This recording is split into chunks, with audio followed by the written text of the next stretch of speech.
นีวิทยุกระจายเสียงพระพุทธศาสนาแห่งชาติและสังคมคลื่นเพื่อการศึกษาพระพุทธศาสนาและวัฒนธรรมระบบ FM 104.5 เมกะเฮิรตซ์รายการต่อไปเป็นรายการคดีโลกคดีธรรมเป็นศาสนาสำหรับชาติเราศาสนาในสมัยนี้เป็นของที่แยกจากชาติไม่ได้เป็นความจำเป็นที่เราทั้งหลายผู้เป็นไทยจะต้องมั่นคงอยู่ในศาสนาพระพุทธซึ่งเป็นศาสนาสำหรับชาติเราพระพุทธศาสนาก็ดีหรือศาสนาใดก็ดีที่ตั้งมั่นอยู่ได้ก็ด้วยความมั่นคงของผู้เลื่อมใสตั้งใจที่จะรักษาและข้าพเจ้าพูดทั้งนี้ก็เพื่อชักชวนท่านทั้งหลายอย่างเป็นเพื่อนไทยและเพื่อนพุทธศาสนิกชนด้วยกันทั้งนั้นเพื่อความมั่นคงแห่งพระพุทธศาสนาข้าพเจ้ารู้สึกว่าได้ทำหน้าที่สมควรแก่อุปถัมภ์พระพุทธศาสนาเราจะตั้งใจรักษาศาสนาของเราด้วยชีวิตและถ้าท่านตั้งใจจะช่วยข้าพเจ้าในกิจอันใหญ่นี้แล้วก็จะเป็นที่พอใจข้าพเจ้าเป็นอันมากเพราะฉะนั้นเป็นหน้าที่ของเราทั้งหลายที่จะช่วยกันบำรุงรักษาพระพุทธศาสนาอย่าให้เสื่อมสูญไปการที่จะบำรุงพระพุทธศาสนาเราต้องรู้สึกก่อนว่าหลักของพระพุทธศาสนาคืออะไรเราจะถือว่าเราเป็นไทยด้วยกันหมดเราจะต้องรักษาความเป็นไทยของเราให้ยั่งยืนเราจะต้องรักษาพระพุทธศาสนาให้ถาวรวัฒนาการอย่างที่เป็นมาแล้วหลายชั่วโคตรของเราทั้งหลายพระบรมราโชวาทของพระบาทสมเด็จพระมงกุฎเกล้าเจ้าอยู่หัวรัชกาลที่6พระบรมราโชวาทก็ดีพระราชนิพนธ์ก็ดีหรือพระบรมราชโองการของพระมหากษัตริย์ถือเป็นบทบัญญัติแห่งกฎหมายทั้งหมดทั้งสิ้นการบัญญัติให้พระพุทธศาสนาเป็นศาสนาประจำชาติไทยไว้ในรัฐธรรมนูญจึงเป็นสิ่งที่ถูกต้องทั้งกฎหมายและทางโบราณราชประเพณีการบัญญัติให้พระพุทธศาสนาเป็นศาสนาประจำชาติไทยไว้ในรัฐธรรมนูญย่อมเป็นหลักค้ำประกันให้กับประชาชนคนไทยว่าตนได้ปฏิบัติตามกฎหมายอย่างแท้จริงการบัญญัติให้พระพุทธศาสนาเป็นศาสนาประจำชาติไทยไว้ในรัฐธรรมนูญมิได้เป็นการลิดรอนสิทธิเสรีภาพของผู้ใดแต่เป็นการยืนยันความจริงตามกฎหมายและประวัติศาสตร์ชาติไทยการบัญญัติให้พระพุทธศาสนาเป็นศาสนาประจำชาติไทยไว้ในรัฐธรรมนูญจะทำให้พระพุทธศาสนาได้รับการอุปถัมภ์และคุ้มครองจากรัฐดุจเดียวกันกับที่องค์พระมหากษัตริย์ทรงกระทำมาการบัญญัติให้พระพุทธศาสนาเป็นศาสนาประจำชาติไทยไว้ในรัฐธรรมนูญจะป้องกันพระพุทธศาสนาไม่ให้ถูกลัทธินิกายนอกศาสนากระทำการใดๆได้ด้วยอุบายต่างๆนานาการบัญญัติให้พระพุทธศาสนาเป็นศาสนาประจำชาติไทยไว้ในรัฐธรรมนูญจะทำให้สังคมไทยมีแต่ความสุขร่มเย็นเป็นธรรมทั้งต่อคนศาสนาอื่นและคนสัญชาติอื่นได้อย่างแท้จริงแต่ถ้าไม่บัญญัติให้พระพุทธศาสนาเป็นศาสนาประจำชาติไทยไว้ในรัฐธรรมนูญในอนาคตประเทศไทยจะต้องตกอยู่ในสถานะเดียวกันกับพื้นที่3จังหวัดและวันเสาร์อาทิตย์ทางสถานีวิทยุแห่งนี้ท่านผู้ฟังสามารถใช้โทรศัพท์มือถือระบบ Android ดาวน์ด้วยการศึกษาเรียนรู้ธรรมะผู้อื่นก็เช่นเดียวกับเราเขาก็มีความทุกข์เหมือนเรานี่แหละถ้าเราแนะนำให้เขาดาวน์โหลดแอปพลิเคชันนี้ไปฟังธรรมะ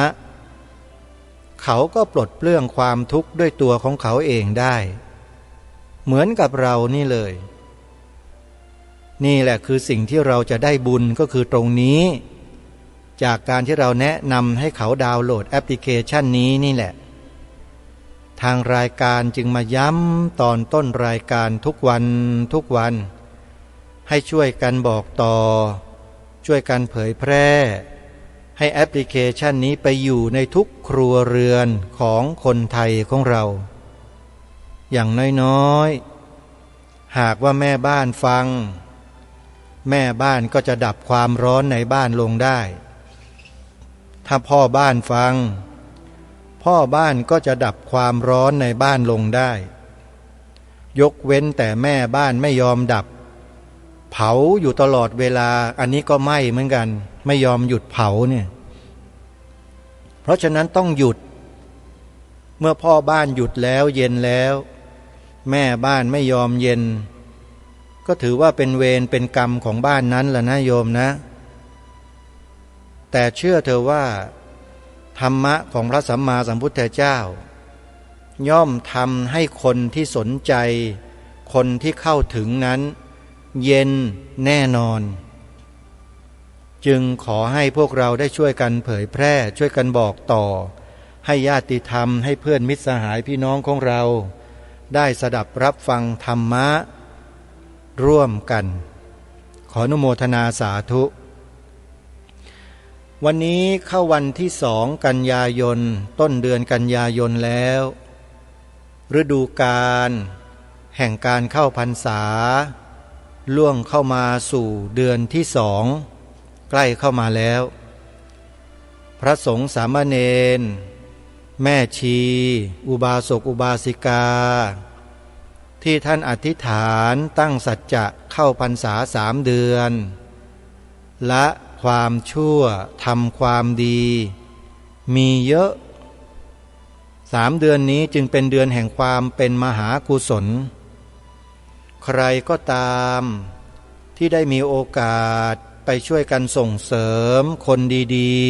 ๆให้มีกำลังทำความดีได้ยิ่งขึ้นด้วยการไปบริจาคให้ทานปัจจัย4เครื่องอาศัยแก่ท่านทั้งหลายเหล่านี้โดยเฉพาะตามวัดวาอารามในพระพุทธศาสนาก็จะได้บุญมหาศาลเลย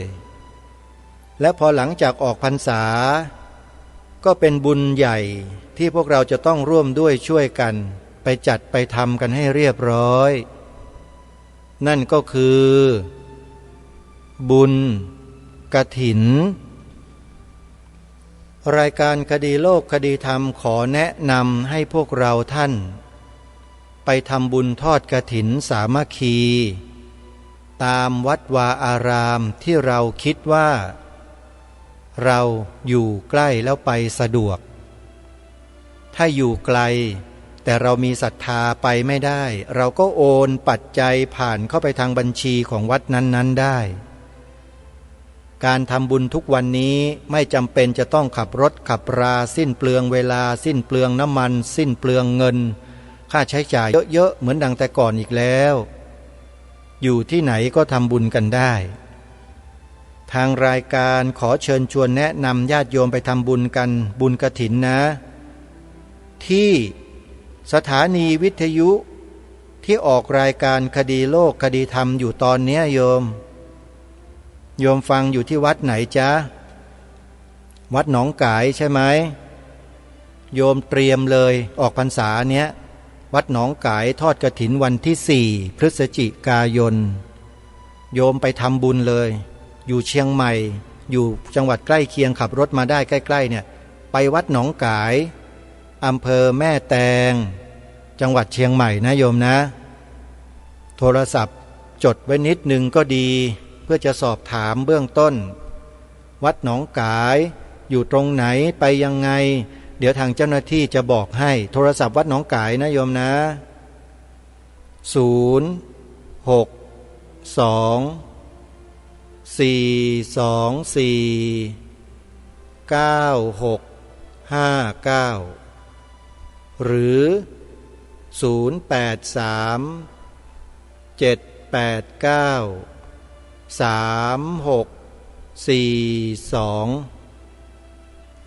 อีกวัดหนึ่งอยู่ในจังหวัดเชียงใหม่เหมือนกัน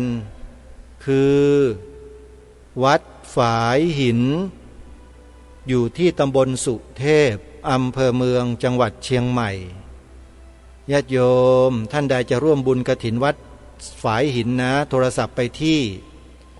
0871152924ที่จังหวัดเลยมี2 วัดที่รายการคดีโลกคดีธรรมแนะนำคือวัดป่าจริยธรรมเป็นบุญกฐินสร้างมหาอุโบสถด้วยอันเนี้ยที่วัดหนองกายเมื่อกี้นี้สร้างอุโบสถรูปทรงเจดีย์พุทธคยานะโยมอย่าพลาดนะปีนี้อย่าพลาดนะโยมวันเวลาของชีวิตเรามันไม่แน่นอนนะวัดหนองกายสร้างอุโบสถรูปทรงเจดีย์พุทธคยาวัดป่าจริยธรรมสร้างมหาอุโบสถสร้างเสร็จแล้วโยมจะรู้ว่ามีประโยชน์มากมายมหาศาลเลยแหละเพราะวัดป่าจริยธรรมนั้นเจ้าอาวาสท่านมีวิสัยทัศน์ที่ยาวไกลสร้างโบสถ์ให้หลังใหญ่ๆเพื่อจะจุผู้คนมาเดินจงกรมนั่งสมาธิบำเพ็ญภาวนากันแบบเข้มข้นกันได้เยอะๆขนรื้อออกไปสู่พระนิพพานกันทีหนึ่งเพียบเลยโยมเนี่ยเห็นไหมอ้าวใครจะเป็นเจ้าภาพทอดกฐินวัดป่าจริยธรรมโทรไปที่นี่นะวัดป่าจริยธรรมหมายเลขโทรศัพท์0833275700เบอร์เดียวอีกวัดหนึ่งที่จังหวัดเลยคือวัดศรีอุดมวงศ์อยู่ที่ตำบลศรีสงครามอำเภอวังสะพุงจังหวัดเลยท่านอาจารย์พระครูเจ้าวาดท่านสร้างอุโบสถแต่ยังไม่แล้วเสร็จสมบูรณ์ญาติโยมท่านใดจะร่วมเป็นเจ้าภาพกฐินปีนี้ของวัดศรีอุดมวงศ์โทรศัพท์ไปที่0898404968และที่จังหวัดกาฬสินธุ์นะญาติโยมท่านใดอยู่กาฬสินธุ์ไปทอดกฐินกันที่วัดอารามมงคลสำเรียนปริยัติธรรมแผนกสามัญนะดูแลลูกหลานชาวอีสานของหมู่เฮากันอยู่ที่นี่โยมโทรศัพท์ไปที่วัดอารามมงคลที่ยางตลาดจังหวัดกาฬสินธุ์นะ084-094-46-094-281-3500โยมแม่อ้วนที่อยู่ดอนจานที่ตั้งชื่อรายการคดีโลกคดีธรรมให้ใหม่โยมอย่าลืมมาทำบุญที่วัดอารามมงคลนะโยมนะตั้งชื่อรายการอาตมาว่าสะดือโลกสะดือธรรมแหมเพราะจังเลยโยมขออนุโมทนาสาธุพูดให้ขำขันกันเล่นๆสนุกไม่เครียดนะโยมนะอีกวัดหนึ่งโยมอันนี้อาตมาภาพจะไปร่วมด้วยกฐินที่วัดสามชุกอำเภอสามชุกจังหวัดสุพรรณบุรีโทรศัพท์จับจองเป็นเจ้าภาพกันได้นะโยมที่วัดสามชุกหมายเลขโทรศัพท์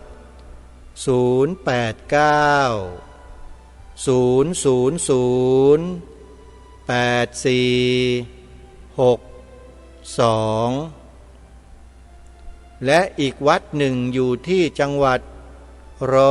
101วัดนี้น่าสงสารโยมอยู่ไกลโยมต้องช่วยนะ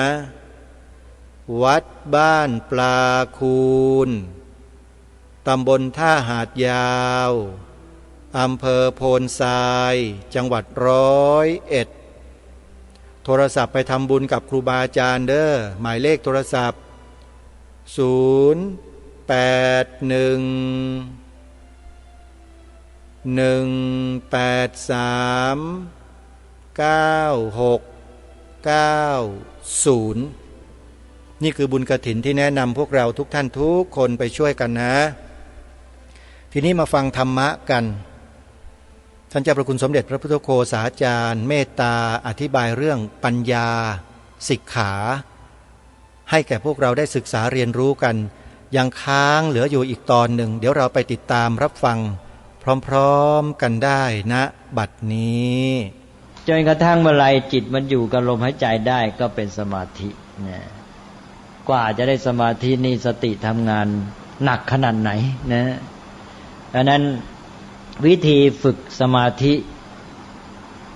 มากมายจะมีชื่อลงท้ายด้วยคำว่าสติพุทธานุสติสติระลึกถึงพระคุณของพระพุทธเจ้าธรรมานุสติสังฆานุสติจาคานุสติศีลานุสติหมวดหนึ่งเลยเป็นเรื่องของอนุสติมรณสติถึงแม้หมวดที่ไม่มีชื่อว่าสติลงท้ายเวลาฝึกก็ต้องใช้สตินั่นแหละเป็นอันว่าในการฝึกสมาธินั้นก็ต้องใช้สติมาเริ่มต้นให้นะ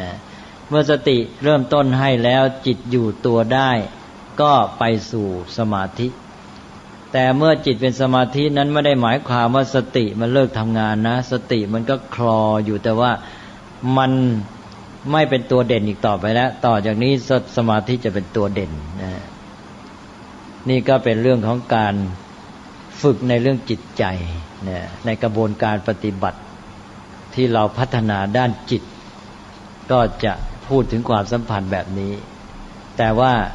ในชีวิตทั่วๆไปเนี่ยเราจะเห็นว่าสติจะเป็นตัวที่ทำงานเด่นมากเพราะว่าเป็นตัวที่ต้องกำหนดเรื่องที่เราจะทำต้องเกี่ยวข้องตลอดเวลาอย่างขับรถเป็นต้นขับรถนี่จิตก็ต้องอยู่กับสิ่งที่ทำนั้นก็คือว่าอยู่กับรถอยู่กับการขับรถนะถ้าสติไม่ทำงานปั๊บคือใจลอยไปนึกเรื่องอื่นอะไรเกิดขึ้นมีหวังใช่ไหมฮะเนี่ยอุบัติเหตุก็มาเพราะนั้นสตินี่เป็นตัวแกนในการที่จะไม่ประมาทที่ว่าไม่ประมาทก็คือมีสติกำหนดอยู่นะแต่ว่าไม่ประมาทนั้นหมายถึงอาการเป็นอยู่ของมนุษย์นะแต่สตินี่เป็นตัวคุณสมบัติเป็นตัวองค์ธรรมที่ทำงานสตินั่นแหละเป็นตัวที่ทำให้เกิดความไม่ประมาทแล้วก็สตินี่ไม่ทำให้เราไม่ประมาทสติเป็นตัวแกนเป็นตัวหลักให้เราก็เพียรพยายามปฏิบัติไปตามสิ่งที่เราระลึกได้นึกได้นะที่เกี่ยวข้องก็ทำไปมันก็ไม่ประมาทนะก็คิดว่าพอสมควรวันนี้ก็จะพูดไว้สั้นๆก่อนพรุ่งนี้จะพูดเรื่องสติกับปัญญานะวันนี้เอาสติกับสมาธิเริ่มด้วยความหมาย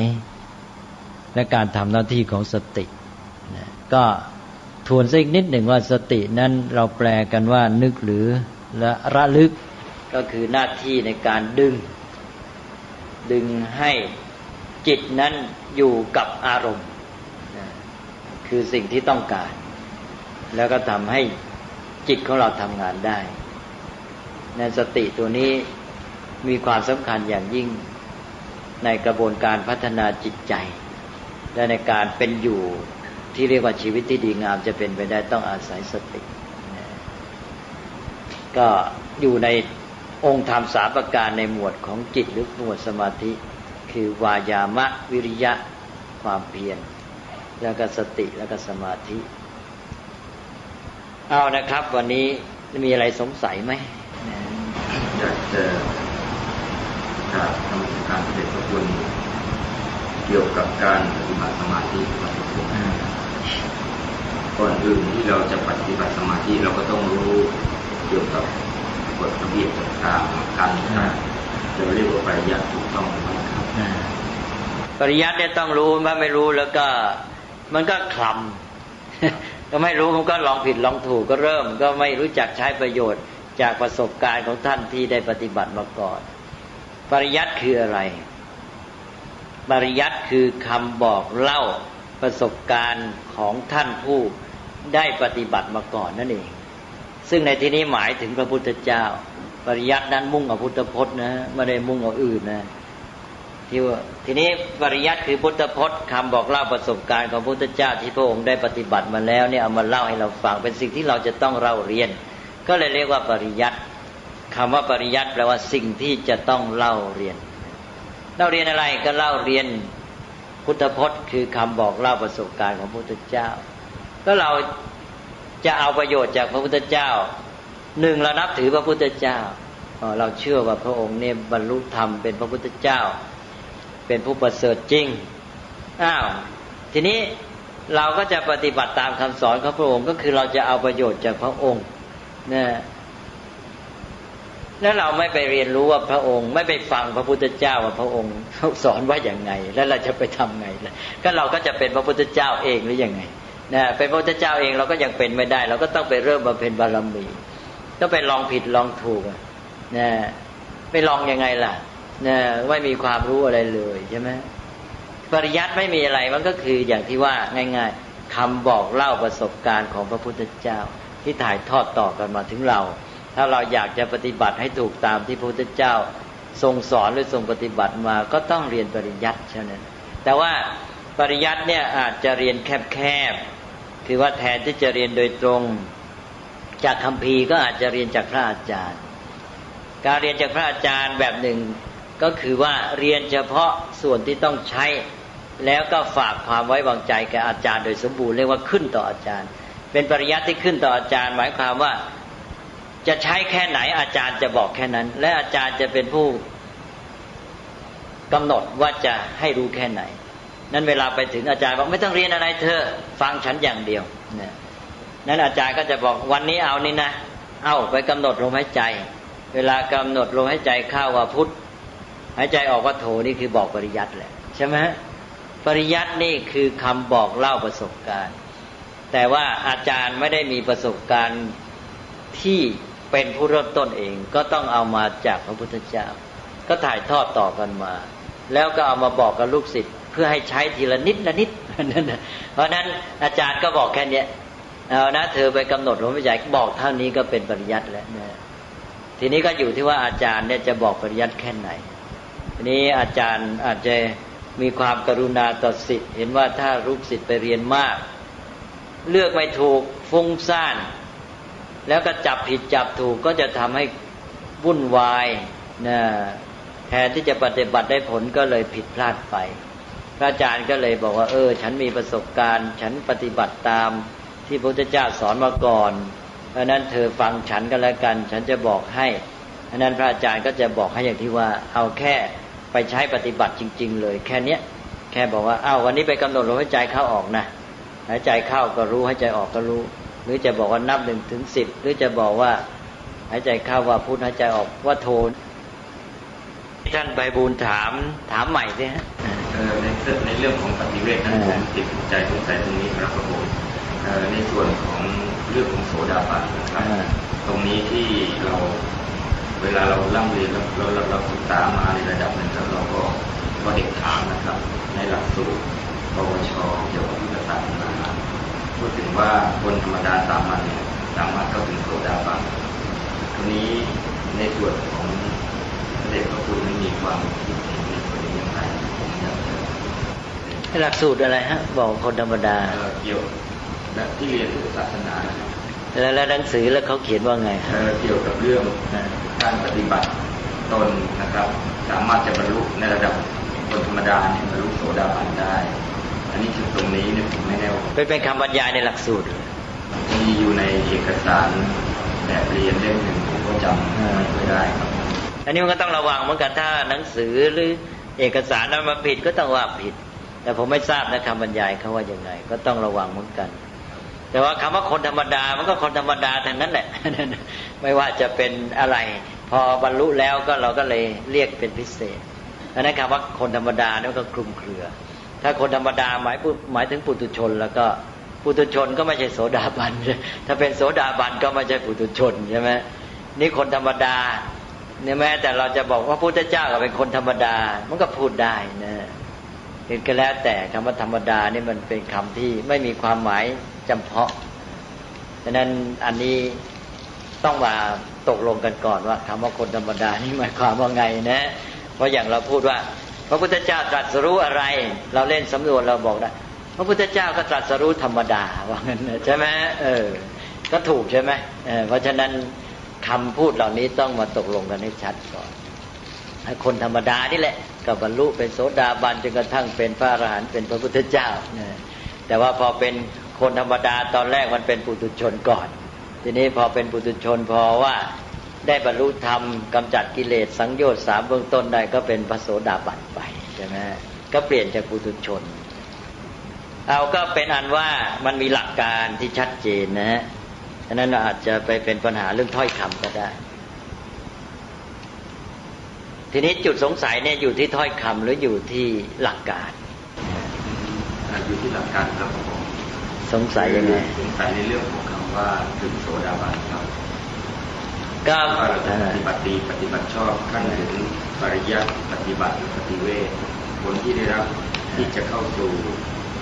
ปฏิเวทที่ว่าคือโสดาบันนะครับหลักการที่จะสู่ตรงนั้นในระดับสามัญชนทั่วไปก็คงอาจจะใช้คำพูดที่ไม่ค่อยคือการปฏิบัติก็เป็นเรื่องของปุถุชนเนี่ยสามัญชนเท่านั้นแหละนะเป็นแต่เพียงว่ามีฉันทะแล้วก็ไปลงมือปฏิบัติแล้วก็วิธีปฏิบัติมันก็จะมีว่าอ้าวถ้าจะพูดกว้างๆก็มีสมถะวิปัสสนานี่เป็นต้นใช่ไหมซึ่งเราก็จะพูดกันต่อไปนะสมถะนั้นจุดมุ่งหมายก็คือให้จิตเป็นสมาธิจะได้มาช่วยให้จิตเนี่ยทำงานได้ผลดีอย่างที่เราพูดอยู่แล้วสมาธินี่มันตัวทำให้จิตทำงานได้ผลเราก็ต้องให้จิตมันอยู่ในภาวะทำงานได้ดีก่อนสิเพราะว่าในการที่จะได้บรรลุธรรมกำจัดกิเลสเนี่ยจิตต้องทำงานอย่างน้อยทำงานในด้านปัญญานี่ถ้าไม่มีสมาธิจิตทำงานไม่ได้ผลดีอ่ะทำงานแต่เต็มที่ทำงานไม่ได้ผลดีมันก็การที่จะบรรลุธรรมก็เป็นไปได้ยากเพราะนั้นเราก็ต้องการสมาธิอย่างน้อยระดับหนึ่งพอให้จิตมันทำงานได้ในระดับที่เราต้องการหรือจำเป็นจะต้องใช้เราก็เลยต้องการสิ่งที่เรียกว่าสมถะมาฝึกจิตให้เกิดสมาธิทีนี้พอจิตเกิดสมาธิทีนี้ก็มีว่าระดับไหนล่ะเราบอกว่าเราไม่เอามากแล้วเอาสมาธิพอใช้งานในทางปัญญาเราเอาเท่านี้เราก็มาตกลงกันว่าเอาระดับไหนแต่ละคนก็ไม่เหมือนกันอีกพื้นเพแต่ละคนนี่มันต่างกันบางคนนั้นน่ะปัญญาแหมปัญญานี่เฉียบคมมากแม้ว่าจิตจะไม่แน่วเท่าไหร่แต่พอให้จิตมันอยู่ตัวนิดหนึ่งเนี่ยมันมีปัญญาเฉียบคนมันได้ยินได้ฟังอะไรนิดเดียวจิตในเวลาที่อยู่ตัวนิดเดียวมันแทงทะลุเลยบางคนนี่ปัญญาไม่เฉียบคมเนี่ยทื่อต้องใช้เวลาทีนี้ถ้าจิตไม่เป็นสมาธินานๆแกเอาไม่รอดใช่ไหมแกแทงไม่ทะลุพอจะดูยังไม่ทันชัดอ้าวไปซะแล้วทีนี้คนที่ปัญญามันเฉียบคมนี่มันแวบเดียวมันได้เลยเพราะฉะนั้นมันไอ้ความต้องการสมาธิก็ไม่เท่ากันใช่ไหมแต่ว่ามันต้องการนิดนึงแหละคือมันเป็นจำเป็นทุกอันอันนี้ก็เลยพูดเลยต่อไปถึงเรื่องกระบวนการปฏิบัติด้วยอันนี้ที่จริงก็นอกเรื่องสำหรับวันนี้นะฮะถือเป็นเรื่องพิเศษไปว่าในการปฏิบัติเนี่ยเราต้องการธรรมะ3หมวดที่เราเรียกว่าไตรสิกขาเนี่ยมาทำงานครบเลยคือศีลสมาธิและปัญญาศีลสมาธิปัญญาต้องครบเราพูดกันไปแล้วใช่ไหมพฤติกรรมก็ต้องใช้จิตก็ต้องใช้ปัญญาก็ต้องใช้มันต้องมาทำงานประสานกันทีนี้ท่านเปรียบบอกว่าศีลเนี่ยนะเหมือนกับพื้นที่เหยียบที่หยัดพฤติกรรมกายวาจาของเรานี้ต้องตั้งหลักได้มีความมั่นคงอยู่ตัวพอสมควรอันนี้ถ้ามันอยู่ตัวมันตั้งหลักได้มั่นเนี่ยพฤติกรรมของเราคือศีลนั่นน่ะเปรียบเหมือนกับพื้นที่เหยียบที่หยัดทีนี้2ฝ่ายจิตคือสมาธินั่นเหมือนพลังที่จะทำงานต้องมีความเข้มแข็งที่จะทำงาน3ปัญญาเหมือนกับอุปกรณ์เครื่องมือที่จะใช้ทำงานยกตัวอย่างว่าเราจะตัดต้นไม้ 1ต้องมีที่เหยียบที่ยัน2ต้องมีกำลัง3ต้องมีอุปกรณ์คือเครื่องมือซึ่งควรจะคมเช่นมีดหรือขวานใช่ไหมทีนี้เรามี3อย่างแล้ว1เราก็มีพื้นที่เหยียบที่ยันได้แก่ศีล2มีกำลังคือจิตได้แก่สมาธิเป็นแกนแล้วก็3มีอุปกรณ์คือขวานหรือมีดที่คมได้แก่ปัญญาถ้ามี3อย่างนี้แล้วทำงานตัดต้นไม้ได้ขาดสักอันได้ไหมไม่ได้เลยขาดพื้นที่เหยียบที่ยันนี่ มันไม่มีทางตัดได้นะ2ขาดกำลังซะแล้วยกขวานไม่ขึ้นเป็นไงตัดไม่ได้3มีกำลังแต่ว่าไม่มีอุปกรณ์ตัดไม่ได้อีกใช่ไหมต้องมีทั้ง3แต่ทีนี้ว่าพอมีทั้ง3แล้วเนี่ยการที่จะมีเท่าไหร่ตอนนี้ชักจะยืดหยุ่นแล้วถ้ามีดีหมดศีลบริบูรณ์พื้นเหยียบยันก็มั่นคงนะ2กำลังก็ดีแข็งแรงมาก3อุปกรณ์มีดขวานก็คมมากตัดชั่วต้นไม้ขาดเลยใช่ไหมเนี่ยบางทีก็ครั้งเดียวขาดเลยแต่ทีนี้ถ้าเกิดว่าพื้นไม่แน่นแต่ว่ากำลังแรงดีมากอาวุธคมมากใช่ไหมที่เหยียบไม่แน่นนักชั่วเดียวมันขาดเลยใช่ไหมก็ยังพอตัดได้ใช่ไหมทีนี้เกิดว่ากำลังไม่ค่อยดีเนี่ยพื้นแน่นกำลังไม่แข็งแรงนักแต่มีดขวานี่คมจังเลยใช่ไหมก็ชั่วเดียวได้เหมือนกันบางทีก็บางทีชั่วเดียวยังไม่ขาดเพราะว่ากำลังมันน้อยไปก็ยังพอไหวใช่ไหมตัดก็ได้ทีนี้อะไรทีนี้ว่าถ้าหากว่าปัญญาดิตัวอุปกรณ์ไม่คมอุปกรณ์มีดขวานไม่คมชัดต้องพื้นแน่นกำลังแข็งแรงมากก็ตัดหลายๆทีมก็ขาดได้ใช่ไหมแล้วตกลงว่าองค์ประกอบ3อย่างต้องมีขาดไม่ได้เลยแต่ว่าจะเอาอย่างไหนให้มันเต็มที่ได้หมดมันก็ดีนี่ถ้าหากว่ามันไม่ได้เต็มที่ก็อย่างที่ว่าก็ดูว่ามันจะต้องให้อย่างไรอย่างหนึ่งมันมีความกำลังแข็งแรงมีเป็นองค์ประกอบที่สมบูรณ์ใช่ไหมมาช่วยกันเพราะนั้นว่าคนที่มีปัญญามากเนี่ยแม้แต่ว่าพื้นไม่แน่นนักกำลังไม่ดีนักแต่ว่าสามารถที่จะทำงานได้ผลใช่ไหมเพราะว่าความเฉียบคมนั่นแกพื้นไม่ดีมาฟังพระพุทธเจ้าเนี่ยตอนนั้นแกพัฒนาตัวพฤติกรรมแกก็อยู่ในความเรียบร้อยเฉพาะหน้าจิตแกก็มีกำลังเอาจริงเอาจังตอนฟังพระพุทธเจ้านี่เกิดสมาธิเพราะว่าสนใจจริงๆปัญญาแกพื้นก็ดีเฉียบคมมากแต่ฟังพระพุทธเจ้าก็ชั่วฟันขาดเลยใช่ไหมทีนี้หลายคนนี่ปัญญาไม่คมเลยทำไงต้องมาสร้างพื้นให้แน่นต้องมาสร้างจิตให้มีกำลังให้พอใช่ไหมแล้วก็ต้องมาปฏิบัติตามหลักการอะไรกันโอ้ยว่ากันหลายขั้นตอนพอเข้าใจนะ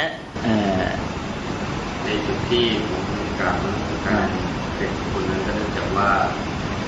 ในระหว่างที่ผมทำการเรียนการสอนเด็กอยู่ทำการสอนเด็กอยู่เด็กที่สอนก็เป็นเด็กอาชีวะสภาวะจิตคงค่อนข้างจะหวั่นแหว่งคือสมาธิน้อยแล้วโดยเฉพาะอย่างยิ่งผู้ที่ให้ความรู้คือครูบาอาจารย์เองก็ในส่วนนี้ที่จะเป็นที่นำก็ต้องเป็นหลักตอนนี้ที่เรียนถามกับเรียนอันมาตรการเสด็จคุณก็คืออยากจะได้หลักนี้ไปในการเรียนในการสอนเด็กนั้นถ้าเราได้หลักไปแล้วโดยเฉพาะอย่างยิ่งที่เสด็จคุณได้ให้ความรู้ในวันนี้ก็นับว่าเป็นสิ่งที่เราต้องไปพิจารณาเปรียบเทียบในที่เขาเรียนแล้วก็ประยุกต์ในคำพูดของตัวเองแต่ว่าแต่ว่าที่ฟังนี่เข้าใจเลยนะเข้าใจอันนี้ปริยัติอาจารย์ถามอะไรจะไปถึงจุดไหนอย่างไรนั้นก็แล้วแต่บุคคลจะใช้ปัญญาก็ไปพิจารณาว่าแต่ละคนปฏิบัติโดยอาศัย ปริยัติปฏิบัติปฏิเวทผลปฏิเวทจะเป็นอย่างไรก็ต้องขึ้นอยู่กับตัวปัญญาต้องครบสามต้องครบทั้งศีลสมาธิปัญญาไตรสิกขาโดยเฉพาะตัวที่จะเป็นตัวตัดสินก็คือปัญญานี่แหละใช่ไหมเพราะเป็นตัวทำงานแท้เลยเป็นมีดที่จะตัดกิเลสทำให้เข้าถึง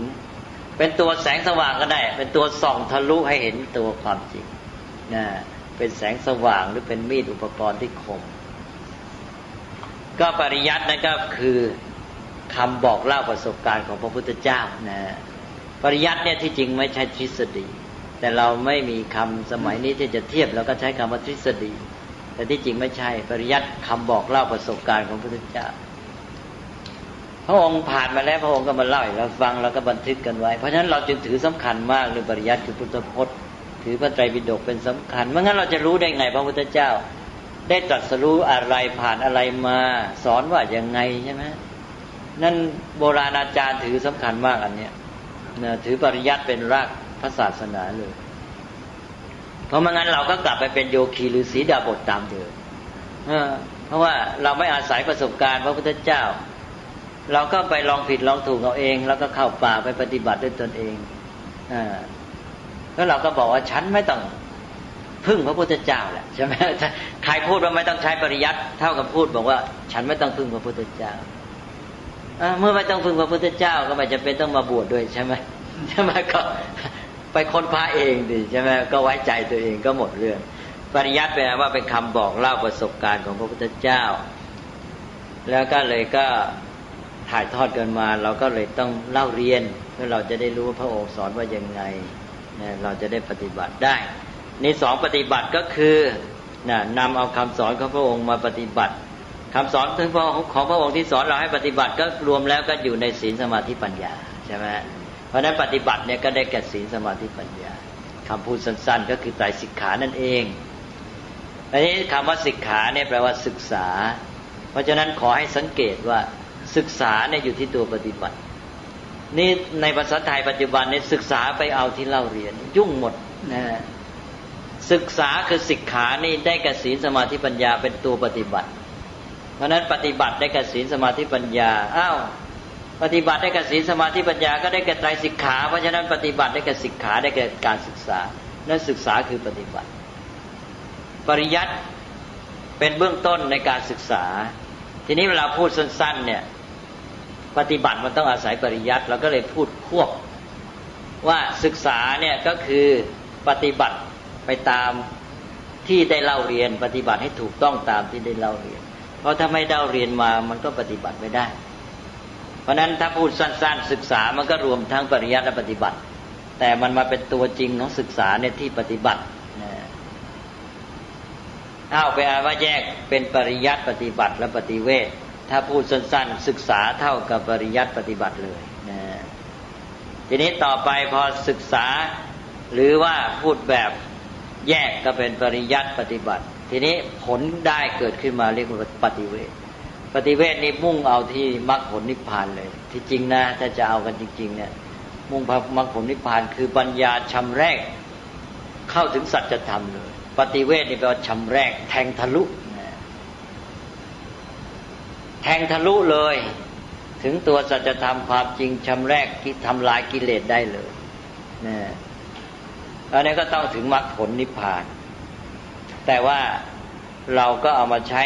เป็นแบบอนุโลมว่าเอาละปฏิบัติไปได้ผล